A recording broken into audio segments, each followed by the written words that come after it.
Sabe o que eu quero dizer? Tem pai que ele até diz para o filho, até a mãe: eu não posso falar disso para minha filha, falar disso para meu filho. O lar de vocês, os filhos de vocês que vão crescendo, tem que ver o marido se beijando mais a esposa, se abraçando, brincando na sala os dois. Tem que ver essa intimidade em vocês. Ele não pode ver vocês fazendo sexo, mas eles precisam ver vocês se abraçando, se beijando. Tem filho aí que ele nunca viu a mãe dar um beijo no pai. Ou o contrário, nunca viu o pai dar o beijo na mãe. Não vê um carinho, não vê uma brincadeira. E tudo isso a família precisa construir. Por que eu estou dizendo isso aqui? Ouçam bem.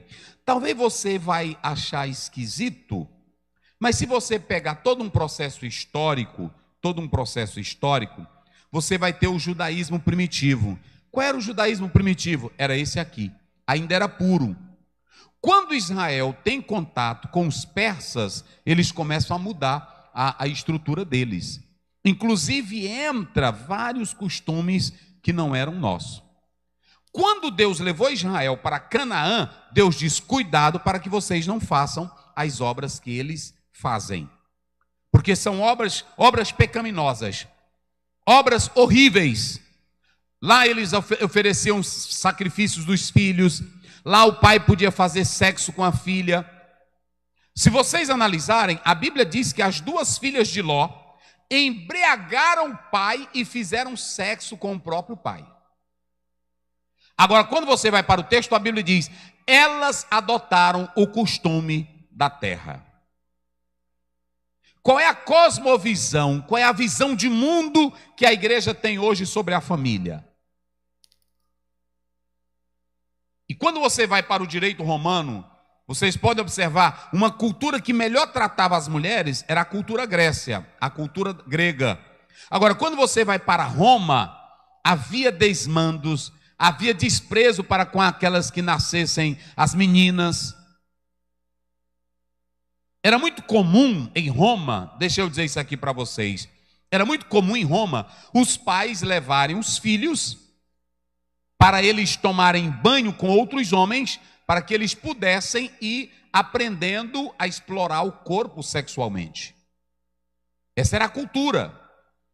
Os homens banhavam juntos, e deles que faziam relações, e o pai pedia para ensinar a criança. Aí você diz assim: eita, o mundo hoje está na bagaceira. Naquele tempo era pior.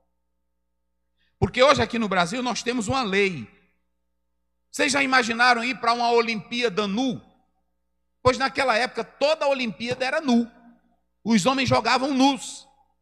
A palavra ginásio quer dizer nu, pelado. E o povo de Deus não ia para isso, porque lá os homens ficavam pelados. Eles achavam que era uma obra de arte o corpo dele. Olha a cultura de antigamente. E aí dentro de Roma, as mulheres faziam, os homens faziam isso. Os pais incentivavam e colocavam para que eles aprendessem. Veja como essa cultura e como já começava a distorcer a ideia. Em Roma, era normal um homem mandar fazer um pênis grande e colocar na porta da casa para todos passarem e terem a ideia de que ele era viril. Agora, a minha pergunta é: por que na Bíblia você não encontra quase ensino de família no Novo Testamento? Por que você não encontra? Por que você não vê quase Paulo falar de problema em família no Novo Testamento? Você não vê. Você não vê ele falar em Roma, você não vê ele falar em Corinto, você não vê ele falar nas 13 cartas. Por que Paulo não tratava de problemas familiares? Está aqui. Porque para que ensine as mulheres novas a serem prudentes e a amarem quem? E a amarem quem mais? A responsabilidade para blindar o filho e não deixar a cultura mundana entrar neles, de quem era? Vamos lá, diga bem forte, de quem era? Da família, era da mãe, era do pai. Há um historiador, inclusive Flávio Josefo diz isso, quando a mãe de Moisés manda ele para o Egito, e a psicologia diz isso, os anos de preparo para inculcar na mente dele uma boa formação, a mãe deu para ele. A mãe deu para ele. Veja que ele até luta em defesa do seu irmão. E por que nossas famílias, elas são tão fragmentárias? Nossos filhos são tão cheios de coisinha, porque nós criamos maus. E às vezes, quando eu quero falar para o meu filho, eu também sou dominado por essa cultura, eu não tenho temor de Deus, eu não tenho fé no Senhor, eu não tenho a estrutura. Olha, a mãe de John Wesley, que mulher. Olha a Mônica, a mãe de Santo Agostinho. Charles Swindoll, ele conta no livro dele, Eu Servo, ele dá um exemplo. Ele disse que teve um rapaz nos Estados Unidos que ele casou com uma moça, e ele disse que na época ela era considerada a voz mais bela dos Estados Unidos, e era bonita e muito nova, mas casou e tiveram um filho. E na noite que era para ela ter o filho, eles colocaram nas mãos de um dos melhores médicos dos Estados Unidos, muito famoso, mas o médico estava bêbado, errou no parto e complicou a situação, e o menino nasceu totalmente doente, não podia andar, não podia falar. E aí a mãe passou quase 32 anos sem sair de casa, sem fazer nada, só cuidando dessa criança, até o dia que ela morreu. O esposo perguntou: meu Deus, ela não vai à festa comigo, ela não sai, ela que era uma voz linda, bonita, mas ela deixou tudo. O que fez essa mulher tão nova ter essa estrutura? Ela poderia ter entrado numa depressão, num desgosto, mas ela foi bem ensinada pela mãe a ser mãe. E a estrutura dela foi o ensino. Então ele diz que quando chegava em casa, que olhava para ela, ela não tinha tristeza, ela não reclamava, ela não chorava, ela não amaldiçoava. Vocês se lembram de Provérbio 31? A mulher que teme ao Senhor, ela será louvada. Às vezes, a nossa família, ela é família cristã, mas ela está vivendo os mesmos padrões do mundo. Aí um filho nosso, quando vai para a faculdade, ele diz que volta desviado. Quando vai para uma festa, diz que não volta mais crente. Que estrutura é essa desse menino? Que ensino ele está recebendo em casa tão fraco? Quando Santo Agostinho foi para Roma, que ele era o homem mais devasso, raparigueiro, bebedor. Aí a mãe dele chamou Jesus e disse: meu Deus, eu tenho orado tanto pelo meu filho, e agora ele vai para Roma. Lá é uma devassidão, é a fossa do pecado. Mas foi lá que ele encontrou Jesus. E um dia ele pegou a Bíblia e disse: se o Deus da minha mãe é Deus, fala comigo hoje, Senhor. E Deus falou com ele.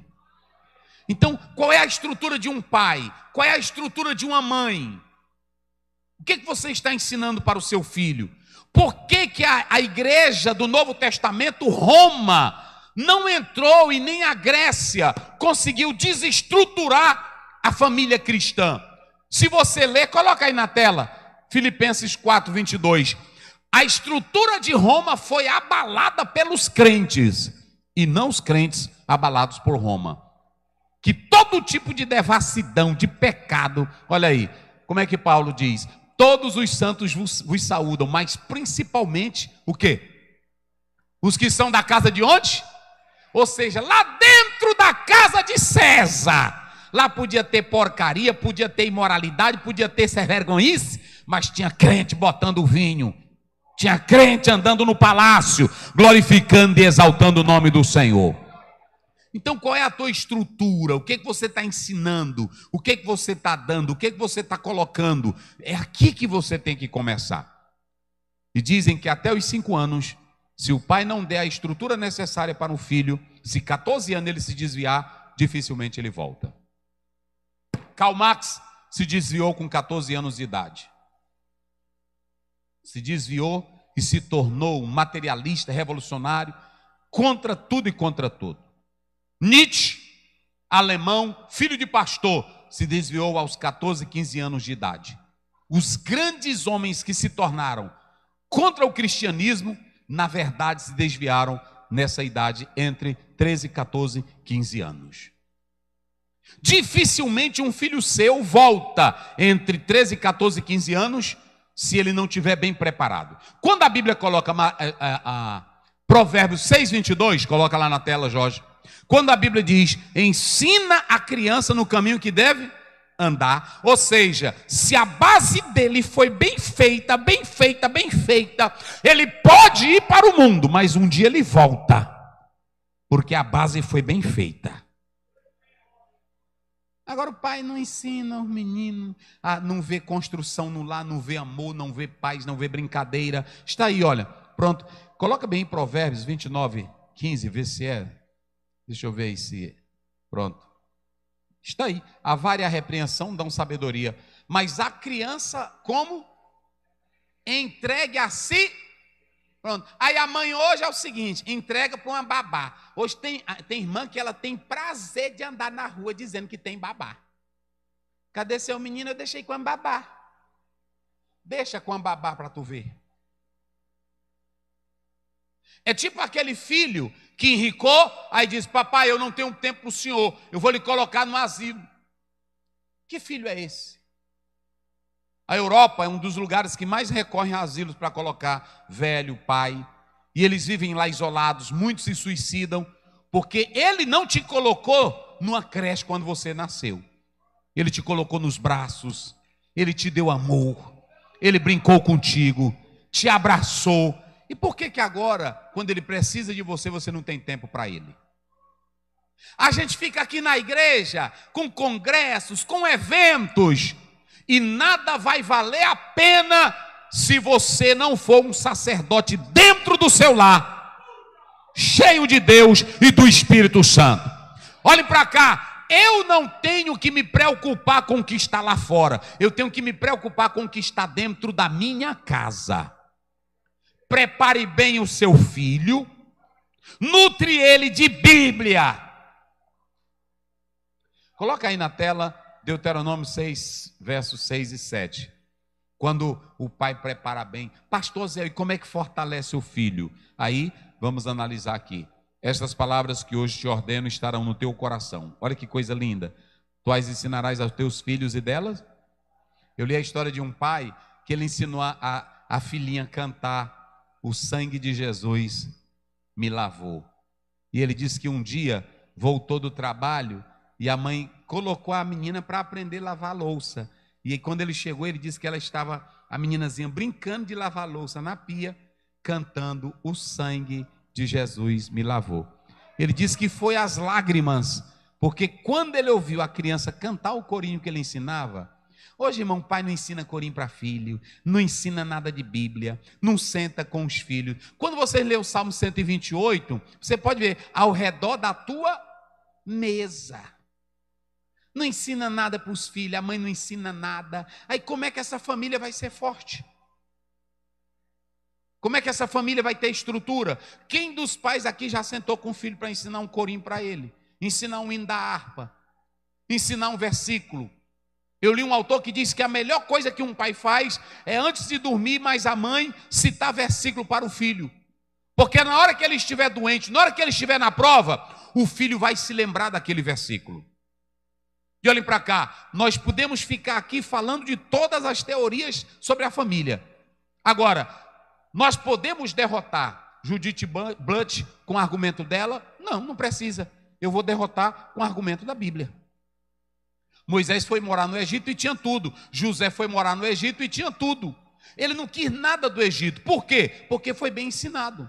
Daniel e seus companheiros foram morar na Babilônia. Nada atingiu. Por quê? Porque foram bem ensinados. O que você está ensinando para o seu filho?